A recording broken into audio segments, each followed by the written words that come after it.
é aquele que se forma de acordo com oferta e procura. Então, se eu tenho muita oferta de um produto ou serviço, o preço cai. Se há escassez, o preço vai subir. Então, o volume de produção e o preço vão produzir aquele gráfico. Não trouxe também o gráfico, Roberto, para não assustar a plateia, né? Mas digo para vocês que tem um ponto lá de equilíbrio, que é o indicativo do preço de mercado. Qualquer coisa acima disso, né, está sendo apropriado pelo fornecedor, pelo fabricante, não está sendo repassada aquela eficiência para o consumidor. É assim, em linhas gerais, que a gente explica o que é isso. Graficamente, eu vou me permitir ler uma pequena definição, que é minha mesmo, então eu posso dispensar até as aspas. Eu digo assim: preço de mercado é aquele resultante da interseção das curvas da demanda e da oferta, indicando que os produtores têm condições de produzir em quantidade equivalente àquela que os consumidores estão dispostos a comprar. No mercado competitivo, o preço que eventualmente seja praticado acima ou abaixo do de mercado tende a alcançar este através de redução ou aumento de unidades produtivas. Então, é o fornecedor que vai dosar, né, o quanto ele quer produzir, o quanto ele pode escoar, né, de acordo com a demanda, e vai ali o preço de mercado. Então, a gente pensar em sustentabilidade também é pensar em garantias, né, a concorrência, proteger a concorrência, garantir que o consumidor tenha liberdade de escolhas, tenha escolhas, né, efetivamente possa exercer o seu direito. Bem, mas eu disse que eu ia falar sobre Ministério Público. Essa introdução é só para dizer, né, o quanto as duas áreas estão ligadas, e aí, naturalmente, nós vamos nos lembrar desse que não vou dizer o principal ator, mas foi o primeiro, né, ator das ações coletivas. Eu gostei muito de ver a palestra do doutor Filomeno aqui, dando um testemunho, né, histórico, né, da sua atuação, que se iniciou em 1983, na Promotoria do Consumidor de São Paulo, e, logo em seguida, no Rio de Janeiro, se criou também uma curadoria, um grupo de trabalho, inicialmente, né, para tutelar especificamente os direitos do consumidor. O Ministério Público, antes mesmo da Constituição, né, foi a primeira instituição que se preocupou em se especializar na matéria, que se interessou por esse assunto. Então, ganhou tempo, né, saiu na frente e pôde se estruturar. Quando veio o presente, né, trazido com a Constituição de 88 e, anteriormente, com a Lei da Ação Civil Pública, e vem se desincumbindo dessa tarefa com os percalços naturais, né? Somos, né, humanas criaturas, temos nossas muitas imperfeições, então, nem sempre com acertos, mas esse trabalho vem sendo feito com muito afinco por promotores de justiça por todo o Brasil. Então, nossa matriz aí, a Lei da Ação Civil Pública, ela pode ser utilizada desde 1994 como mecanismo de proteção ao mercado.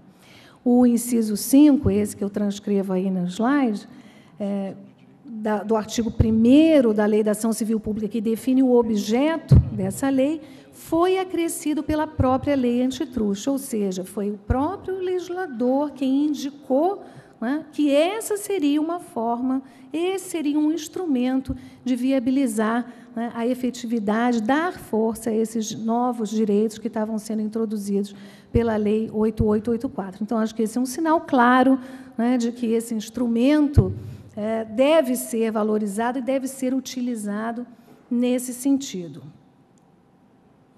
O artigo 29 da Lei Antitruste também corrobora esse entendimento, diz que os prejudicados por si ou pelos legitimados do artigo 82 do Código de Defesa do Consumidor podem ingressar em juízo em defesa de interesses individuais ou individuais homogêneos. Foi lembrado aqui também foi lembrada a possibilidade de serem pedidas indenizações, né, até danos morais coletivos sofridos por grupos de consumidores em razão de práticas anticoncorrenciais. Eu estou esperando ansiosamente, doutor Roberto, que essa ação, eu estou mexendo com ele, porque isso também já foi conversa de outros encontros que tivemos, né, que sejam propostas essas ações para trazer né, para o debate, assim, para a nossa jurisprudência, uma novidade nesse tema. Quer dizer, não só buscar condenação ou obrigações de fazer e não fazer, como buscar ainda as indenizações que podem depois ser obtidas individualmente, né, na segunda fase desse processo, pelos consumidores individualmente. Mais uma vez, se vê que o Ministério Público tem um papel importante aí. A jurisprudência, e essa decisão já, né, existia em 2008, quando a gente começou a falar sobre isso, do ministro Fux, afirmando a legitimidade do Ministério Público, no STJ, né, a toda e qualquer demanda que vise a defesa do patrimônio público, inserido histórico, blá, blá, blá, sob o ângulo material ou imaterial, bem como a defesa da ordem econômica. Então, esse caso era um caso do Rio Grande do Sul, dos cegonheiros, né, eu falei sobre ele naquela ocasião, e foi a primeira vez que o STJ afirmou assim, diretamente a legitimidade do Ministério Público. E vocês devem estar pensando, poxa, mas isso é uma coisa tão tranquila, por que ela está se ocupando disso? É porque, na verdade, os outros atores aí do Sistema Brasileiro de Defesa da Concorrência não gostam muito dessa intervenção, não gostam muito, não são muito simpáticos à atuação tão direta do Ministério Público nessas questões, por razões que nós vamos ver já já. Mais recentemente, a primeira decisão é de 2006, mas no ano passado, final do ano passado, o ministro Mauro Campbell disse que é verdade o recorrente, o MP, pode e deve, sempre que entender cabível, acionar o judiciário para combater essas espécies de condutas lesivas à ordem econômica. Então, não há dúvida de que essa é uma tendência, né, essa é uma jurisprudência que se consolidou, que é firme no STJ, e não há dúvida de que promotores podem propor ações civis públicas com esse objetivo, de proteger o mercado. Há uma discussão também, né, se seria só relativa a condutas, né, ou também se estenderia a atos de concentração. A lei não faz essa distinção, mas nós vamos ver aí que nessa disputa, né, eu coloquei ali um versus o outro, né, defesa da concorrência, atuação judicial versus atuação administrativa, a gente enfrenta alguns problemas, algumas resistências. O primeiro deles é o que eu chamei de protagonismo do CAD, né, o Conselho, que é o tribunal administrativo que julga essas questões e que tem, naturalmente, uma expertise nessa matéria. O Conselho é composto, né, em igual número de juristas e economistas. Eu não sei como é que é essa conversa, deve ser uma conversa de loucos, né? Porque os economistas têm uma visão prospectiva, enquanto nós, né, homens e mulheres do direito, olhamos para trás, para o precedente, para a história, enfim, para as instituições. Então, é uma conversa meio complicada, né? Mas acontece. E dessas decisões, então, desse diálogo, é que vão se extrair as decisões de controle dos atos de concentração e julgamento aí das condutas anticoncorrenciais. Mas o CAD, então, exerce esse papel de protagonista do sistema. Ele está no centro do sistema, para ele convergem as informações, as provocações, né, e dali emanam as decisões que têm esse caráter administrativo. Um argumento forte aí também que surge sempre que a gente toca nesse assunto seria um despreparo do judiciário, e aí eu devia dizer também do Ministério Público, né, para o enfrentamento das questões concorrenciais. Não fizemos caso disso, né? O Roberto já antecipou, e eu faço coro às palavras dele. Realmente, quem estuda o direito da concorrência tem que se debruçar, né, sobre conceitos econômicos, tem que ler ou tentar ler aqueles gráficos, tem que entender minimamente. Mas é óbvio que esse conhecimento especializado os juízes também podem ter, né? Não há dúvida de que, diante de um caso dessa natureza, vão, com sua sensibilidade, vão recorrer a técnicos, se for o caso, a peritos, se for o caso. Quer dizer, uma coisa que normalmente acontece, não é um saber tão exclusivo assim. Eu sempre brinco dizendo que a autoridade anticoncorrencial, a autoridade antitruste, ela quer o monopólio do saber, não é possível, né, que isso seja verdade. Então, esse despreparo tem que ser visto com reservas, na minha opinião. E, finalmente, a inconveniência da propositura de uma ação antes da manifestação final do CAD, né? A gente sabe que não há que se fazia o esgotamento da via administrativa para questionar em juízo, mas quem se preocupa, né, teme uma atuação mais firme e constante do Ministério Público, levanta esse argumento, né, em sentido contrário, porque prejudicaria, né, o julgamento no CAD. Então, nesse confronto entre esse SBDC, o Sistema Brasileiro de Defesa da Concorrência, e as ações civis públicas, a favor, né, são premissas, acho que favoráveis, na minha opinião.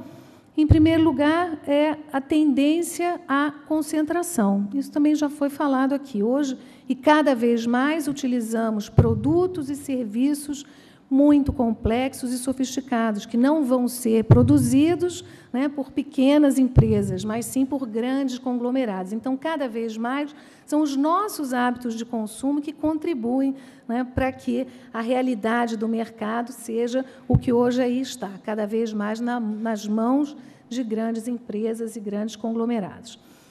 Eu lembro também a judicialização das decisões do CAD.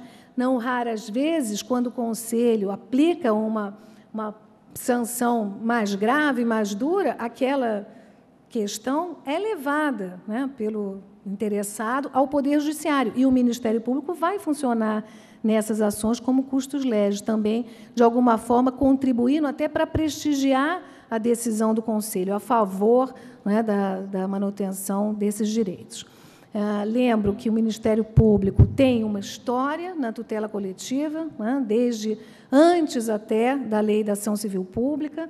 A lei orgânica já falava na matéria, então, as curadorias, como eu disse, são anteriores, as primeiras, Rio e São Paulo, pelo menos eu tenho essa informação, 83 e 85, já desempenhavam como podiam, né, essas atribuições, naquele vazio legislativo, com muita criatividade, eu imagino, né, ainda não estava naquela altura, mas imagino. Mas a verdade é que, ao longo desse tempo, desses 20 anos, e com todas as dificuldades, né, com as nossas humanas imperfeições, a instituição foi se aparelhando e foi mudando a sua própria cultura para fazer frente a essa nova demanda, a essas novas demandas, né? Procurando se aparelhar para dar conta de inquéritos civis, cuja instrução fica a seu cargo, próprio ajuizamento, o acompanhamento dessas ações, que é de uma complexidade, às vezes, quase física. Eu agora, lá nas procuradorias especializadas,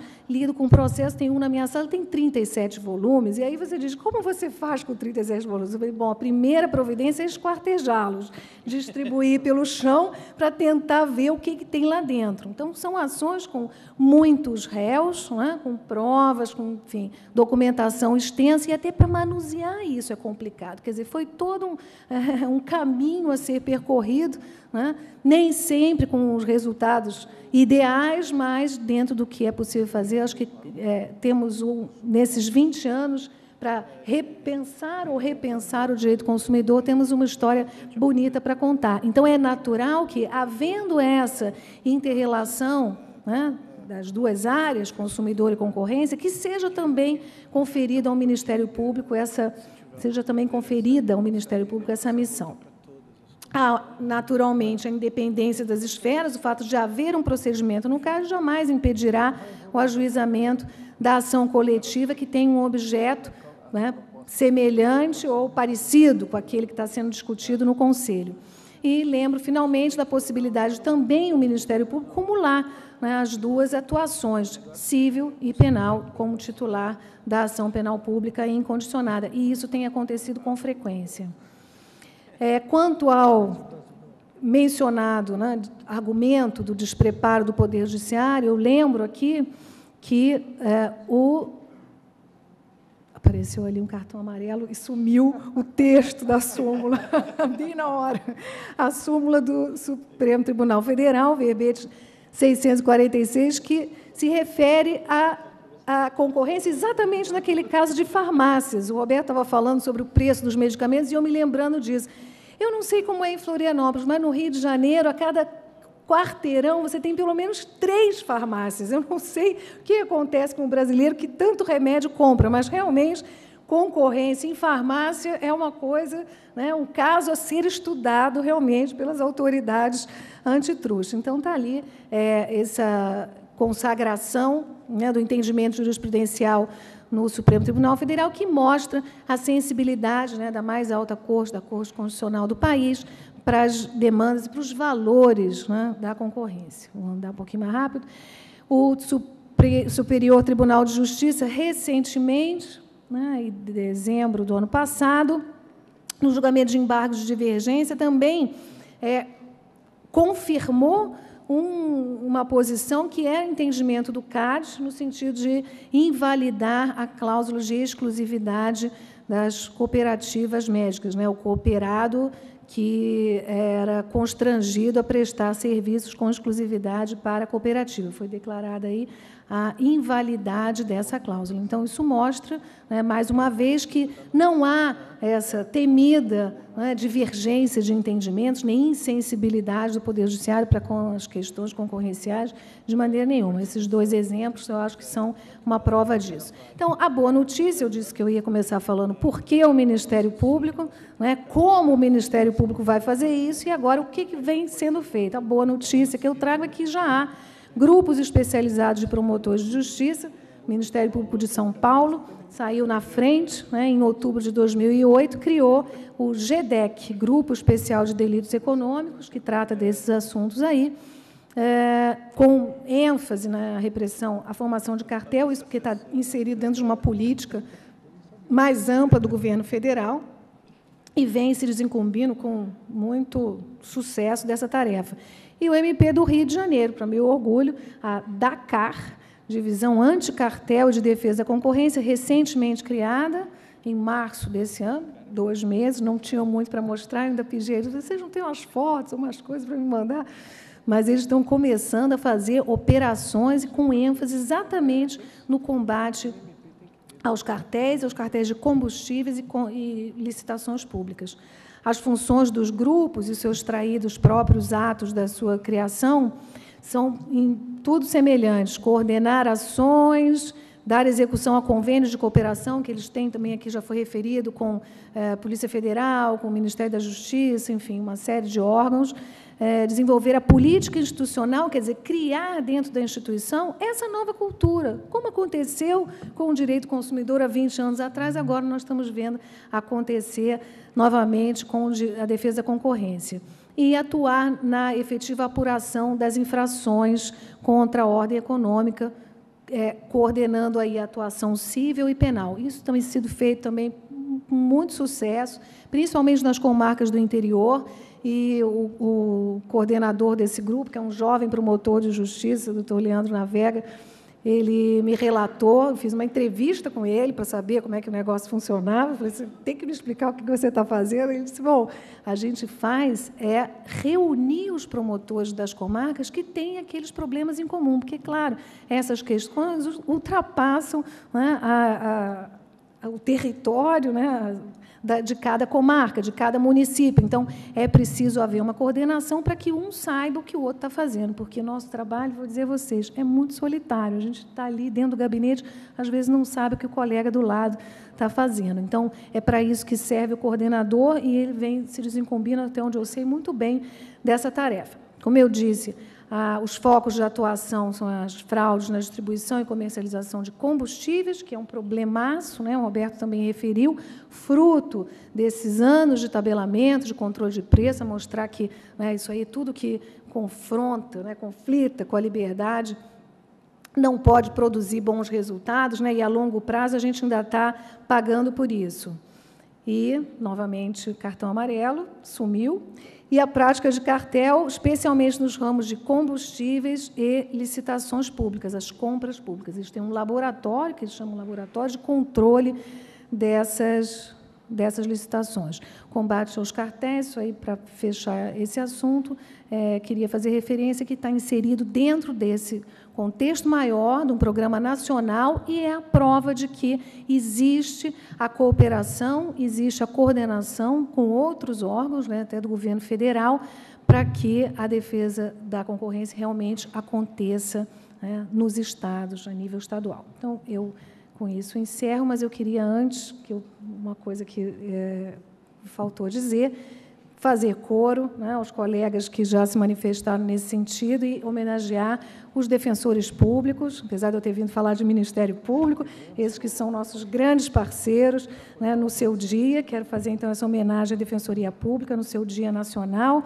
na pessoa da doutora Marcela Oliboni, presidente do Fórum Nacional dos Defensores do Consumidor, para meu grande orgulho, querida amiga.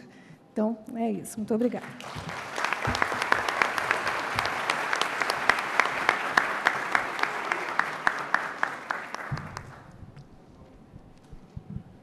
Então, agradecendo a doutora Heloísa Carpena, que também traz a teoria e a prática, e com muita propriedade, nos explanou a questão, a atuação do Ministério Público, as estratégias do Ministério Público que são necessárias no atual estágio que a gente se encontra.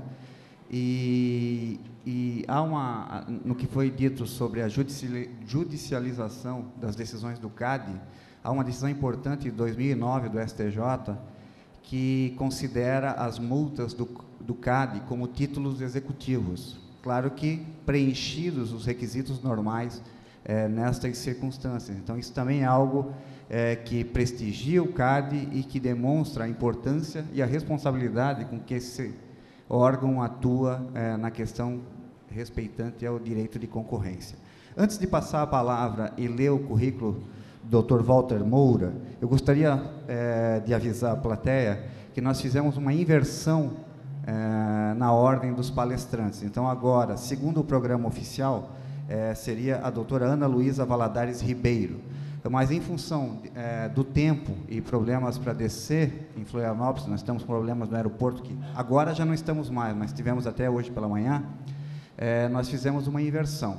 O Dr. Walter Moura, que participa dessa mesa, substitui a doutora Ana Valadares, e ela, a seu turno, na data de amanhã, no primeiro painel da tarde, ela vai participar do painel respeitante ao direito do consumidor e telecomunicações. E aí nós conseguimos, assim, ter a efetiva participação de todos os palestrantes, porque a gente sabe que muitos de vocês vêm a esse encontro esperando ouvir todos, mas, em alguns casos, há um ou outro palestrante especialmente que a gente vem para ouvir. Então, em função do nosso respeito ao consumidor congressista, a gente fez essa inversão, né, por motivos alheios à nossa vontade.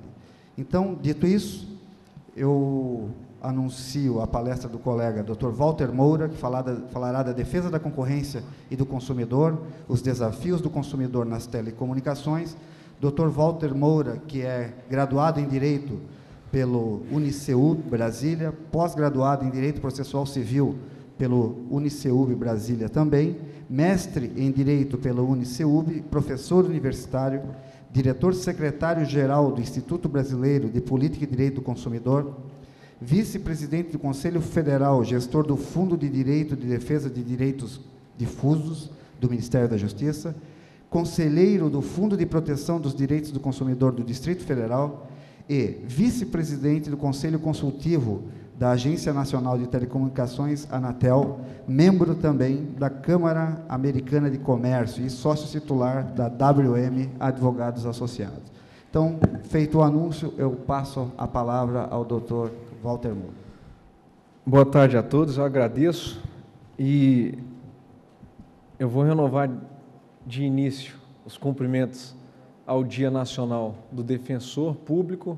Iria fazer também em nome da doutora Marcela, da doutora Adriana, e, de qualquer sorte, em nome do Brasilcom, que já foi dito, mas ressaltar a importância da Defensoria Pública para todo o avanço da defesa do consumidor nos 20 anos do Código.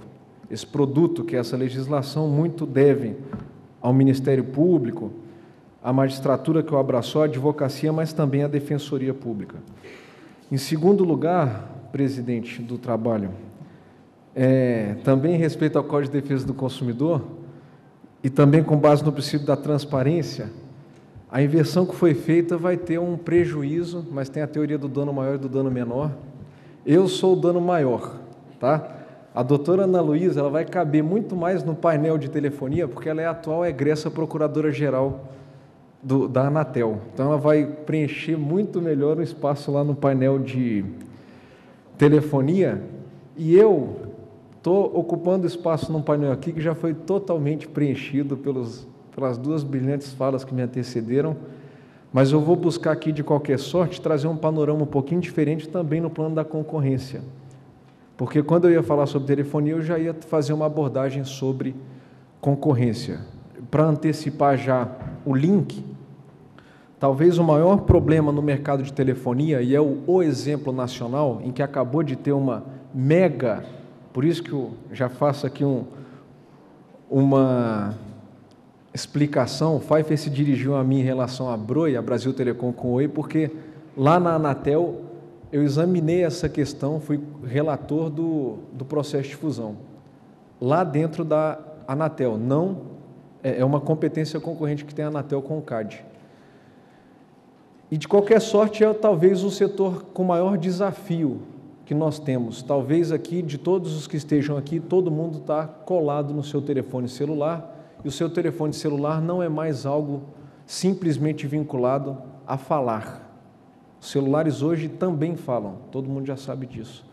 Então, tem aí uma convergência de serviços, quase todos eles com problemas de práticas comerciais no âmbito do consumidor abusivo, muito manchadas por abuso, tanto é que são líderes, concorrem na liderança de reclamações no SINDEC, e, por outro lado, é um setor muito concentrado.